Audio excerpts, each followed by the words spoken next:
Someone's calling someone. No. Another call back. Better not be rims. John, just your power play coming through not just once but twice, when huge goals to 1 goal, and then obviously the winner.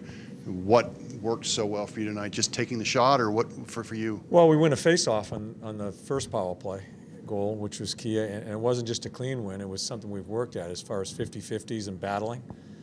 I think that's been a problem with our power play, is we've been outworked at sometimes in the battles.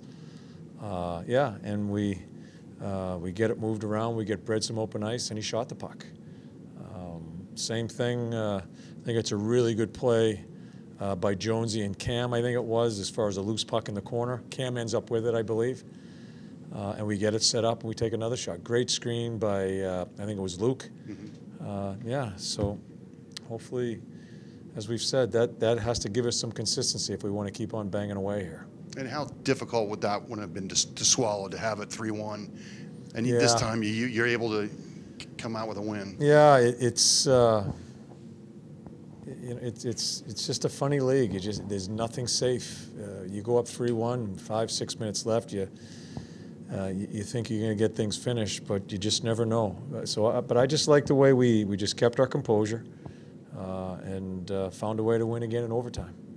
I think you expected a lift from Foligno being back, and you just described what his lift was for the team. You know what? I was really impressed with him as far as the amount of time that he had off. I know he was working out, but hasn't been on the ice.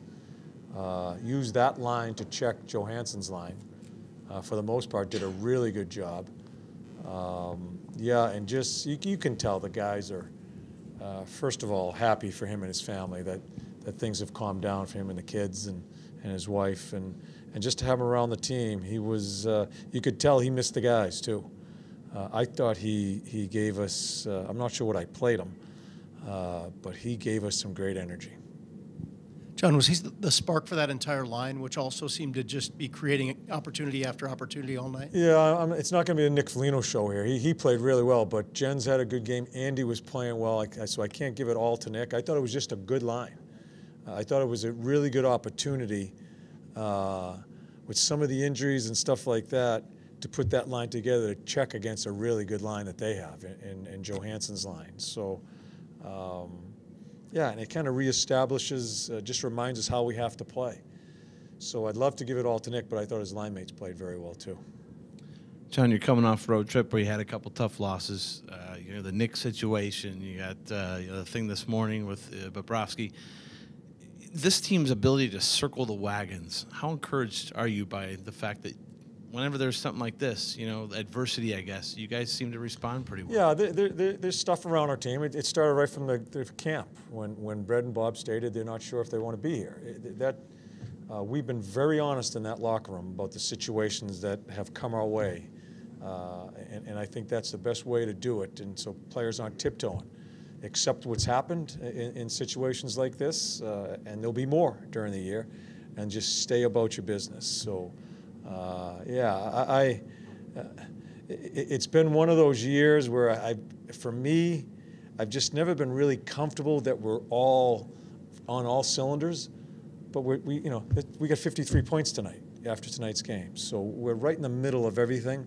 So I like the way they've found ways to get things done. Through a lot of stuff around our room.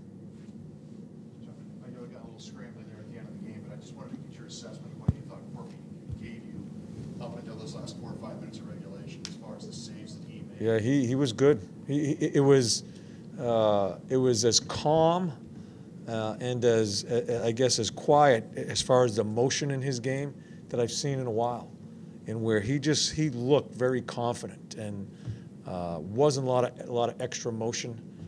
So he played a very good game for us. I'll go with the 600th win question, Torts. I know you're reluctant to talk about it, but it is quite an achievement. Just your thoughts on what you achieved tonight there. Yeah. 600 is great. It's a round number. I think that's why people talk about it, because it's a round number. As I said, I've just been fortunate. I've been fortunate to be in the game. I've been given many opportunities to stay in the game. In the game I love, being around great people. It was I was talking to Jody after the game and some of my good friends, and Shoney, Trotzy, Sully, who was the other one? David Andrechuk.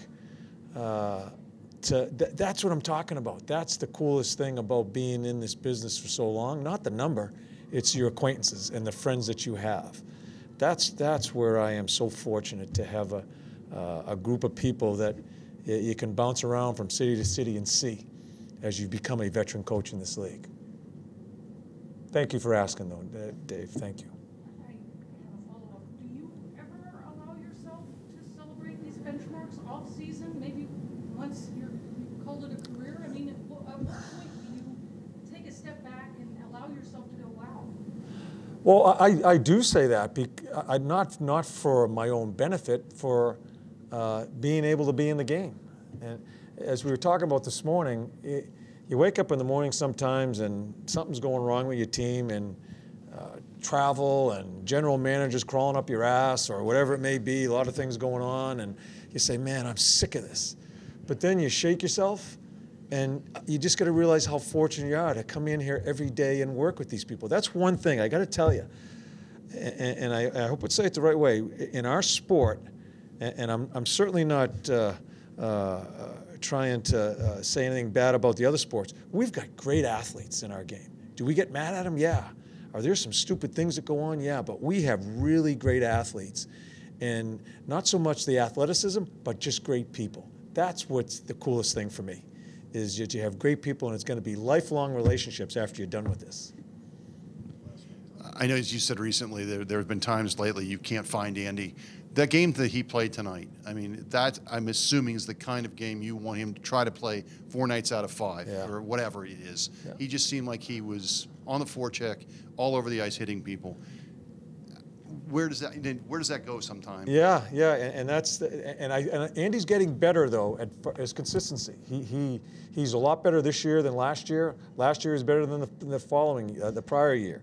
I think that line really locks in when we kind of use them as a matchup line. I don't like getting locked into matchups because I think sometimes you lose your bench and your flow.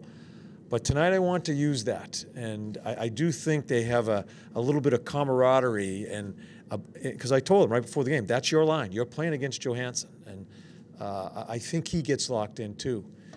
As I've always said, his potential is off the charts.